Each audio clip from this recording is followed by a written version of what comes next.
Imagine there was a way you could get an extra 20% off already incredible prices at Kildare Village. Well, there is. Just sign up to Privilege, our rewards program, and you'll be invited to our exclusive private sale, where you can enjoy an additional 20% off at participating Kildare Village brands between 29th of March and April 7th. T's and C's apply. Sign up at kildarevillage.com and find something extraordinary every day. All of his impressions, I mean, think about it. They had that one skit where he was both Bush and Ross Perot. Oh, yeah, he was great. I mean, and then... He's way under... I think he's even underrated as far as those people go because of all the names like Sandler. Dang it, dogs. Sorry. Woodford agrees with me. I was going to say, Dana Carvey's a solid pick. Woodford also a Dana Carvey fan.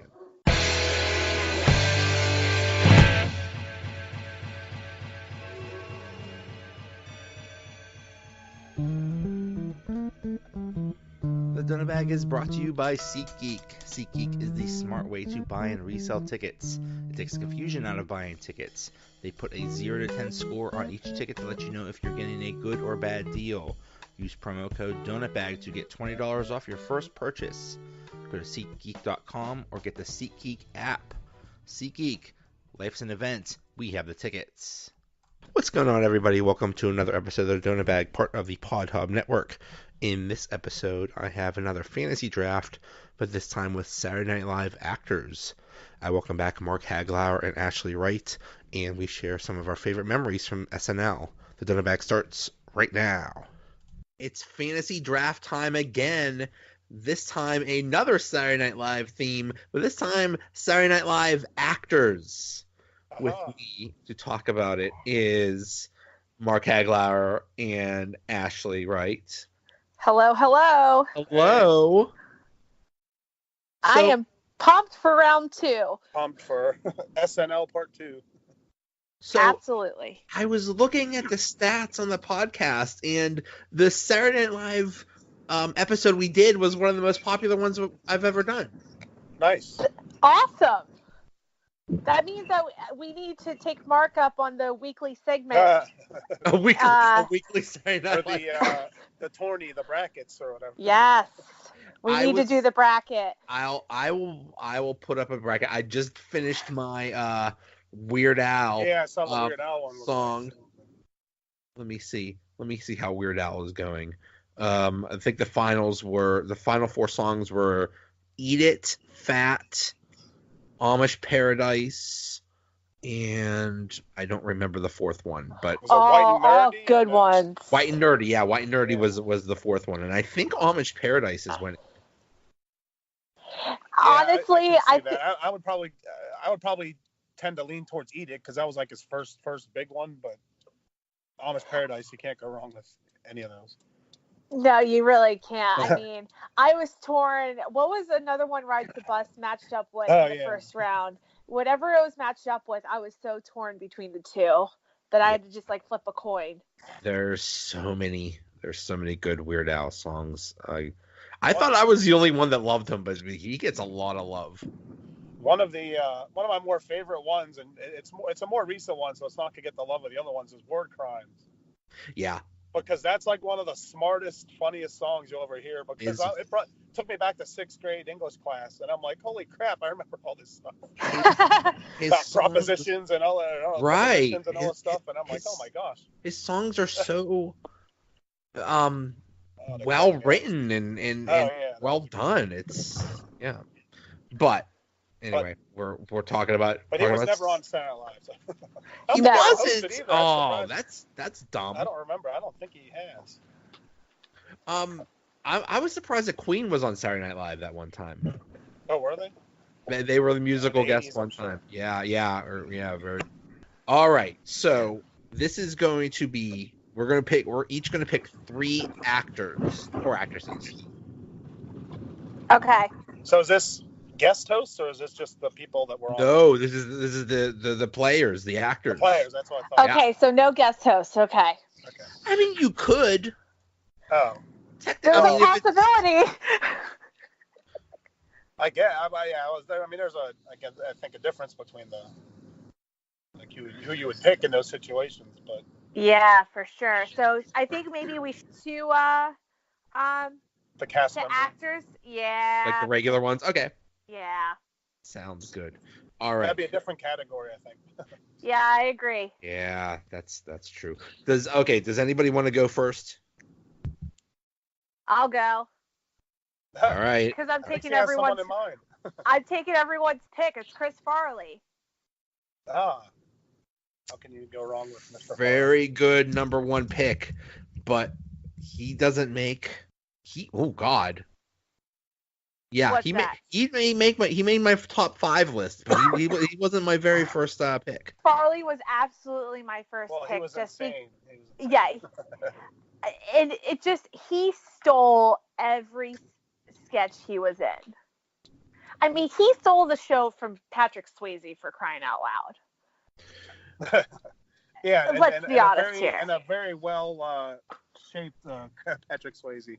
He was in good shape, and Farley comes out, steals the show with his, lovely body himself. I think SNL. I think Chris Farley. Oh, okay. Yeah, I can see that. I was torn. I did have a couple tied for my number one pick, but Farley it is. All right. So now, that's good. I don't think you can argue that he was. Besides the Chippendales one, and besides, I'm thinking of, you know what? Okay. Matt Foley. Matt Foley, motivational speaker. Yes. Which I think when Lunch Ladyland. Yes. I think when you can make the other, and it kind of depends on the people. Yeah, when you can make when you can make the other people laugh, that are supposed to be totally straight faced. I think that's impressive. Although Jimmy Fallon laughed in every single skit he was in. He did. He was an easy mark, but usually it turned out to be pretty well. It wasn't like he was laughing at nothing, but he was an easy mark. Yeah, so that's my pick, and I'm sticking with it. Did we talk about I think it was called the Chris Farley Show? Yes, we did. Oh, man. So fun. Remember, you said to Paul McCartney, remember that time you were on the Beatles? That was awesome. That was awesome. And they get all mad. Well, and I remember the Jeff Daniels one too. Yeah. Oh yeah, that was good. He had there were like 4 or 5 of them that were all pretty funny. Yeah. Oh, then that Saget skit, that one always cracked me up with it. Remember when he was the mall girls? Yeah, the Gap girls. Yeah, the Gap girls. One of my favorite scenes ever when they make fun of him for eating the fries and he grabs David Spade like, lay off me, I'm starving. And then he chows down on the fries. Yeah. Was that funny? Yeah. All right, Mark. I'm going second then? Yeah. Okay, well, these two were probably tied for 2 of my top, 3 or 4, but he also pretty much made any skit that he was in funny, even if it was a dud, and that's Will Ferrell. He was my other number one, but you're right. He absolutely stole the scene. And Celebrity Jeopardy, of course. Celebrity Jeopardy, goodness. The hot tub skits. Yeah, the hot tub skits, his Bush impression. Yeah, Bush. The Get Off the Shed skit. I don't know if you remember that one. There was another one where they were he was telling the kid to get back on the base or something. He was just yelling at his kid, hysterically. Oh man. Oh yeah. And then I always think of the one that he did after 9/11 with his. He's in those short shorts. Yeah. And his junk's hanging out. Yeah, it's so ridiculous. He's like, why? He's like, it's a nice bulge. Can't forget more cowbell. Yeah, cowbell. Well, of course, greatest skit of all time. Weird noise, and it's just he's like, ah, ah, ah. It's just that made the skit funny. It wasn't even that great, but yeah. We could go on all night about Will Ferrell. All right, I'm up. And you get the double. You get the loop around. I get the double. The dangerous double pick. Okay. I am going. Oh boy. Oh, it's just tough. I gotta go Belushi. Yeah. He was one of my top 5. He was one of mine. before my time. You know, I had to pick him because he had that commercial, Donuts of Champions. Oh, the Donuts of Champions, with smoking and eating a donut and smoking. But yeah, I mean, you know, one of the originals. The OGs. Yeah. His Joe Cocker impression when he's up there on stage. I mean, anything Blues Brothers as well. I mean, Samurai Hotel. Yeah. The Samurai. Yeah. Yeah. And then my next pick, Eddie Murphy. I can't believe he's still on the board. Eddie was pretty good. He had Eddie was amazing. Recurring characters. He was like the star of an era that was pretty slow, but he was the best of all of them. Eddie Murphy's the only reason why that era survived. He saved. You could say that he saved Saturday Night Live. He did. There was. I remember seeing reports on that or whatever, you know, saying that hey, it was ready to be canceled several times, and he was their savior. So can't go wrong with Mr. Murphy. My introduction to Saturday Night Live was a VHS tape called "The Best of Eddie Murphy on Saturday Night Live." Oh, okay. And best tape. This is I know. Yeah. And so just so many. I'm Gumby, damn it. James Brown, Mr. Robinson's Neighborhood. Yeah. Celebrity Hot Tub.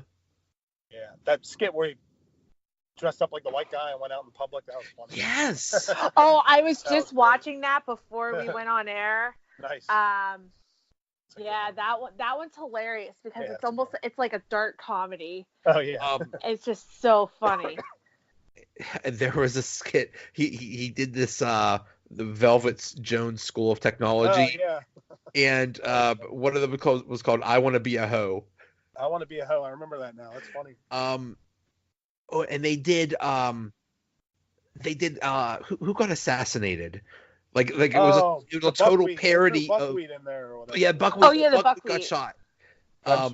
Total parody of the Reagan assassination. Yeah, and they did it perfectly.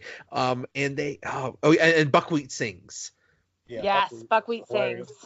Anything with Buckwheat. Yes. I remember that was when I was, first getting into it. I remember whenever we watch it and see the Buckwheat or the Mr. Robinsons, we get excited. So those were some of the highlights back then. When I saw, did anybody see the Mr. Rogers documentary? Oh yeah, I did. We went in the theater. They did a section of the movie on like all of the parodies and all the people making fun of him, and like I don't think. Like some of them were really mean and horrible, but some of them were really like the Mr. Robbins Neighborhood ones. I mean, we get the joke. It's not like he was trying to be mean. It's not like he was making fun of Mr. Rogers. Oh yeah. It was just it was what it was. It was like you knew where they were going with it. It wasn't like making fun of him. It was making fun of the whole whatever the whole difference in cultures, but right exactly right. Exactly. That's when those skits end up being the best one, especially when they do like presidential or political ones. As long as they're parodying something and it's in lighthearted, right? That ends up being the best, in my opinion. Yep. Agreed. All right. So there you go. All right, Mark, you're up. Back to me now. Oh gosh, I got two guys here, and I think I'm gonna have to. It's a tough one for me, but I think the other guy I'm thinking of may last to my last pick, so I'm gonna go with Adam Sandler. Oh, dang it, Mark! Dang it, Mark! Him and Farley in that era was just, that resurged everything. So. I mean, you've got Opera Man, you've got Cajun Man, you've got he did that when Denise he was show. in The Voice, when he was the Water Boy. The original Water Boy and He had all of them. Yeah, he was just funny and stuff too. He would just randomly do stuff, and the songs he did on Weekend. The Hanukkah song, of course. That's the thing. Like he was mostly known for Weekend Update. Yeah. Well, I mean, he did a lot of. He did Gap Girls. He was doing Gap Girls. Yeah, that's true. He had the Denise show, which was the one with the breakup show. I don't know if you guys remember that. He did that skit with Farley where it was they're reading the places to go eat. from the Saget review.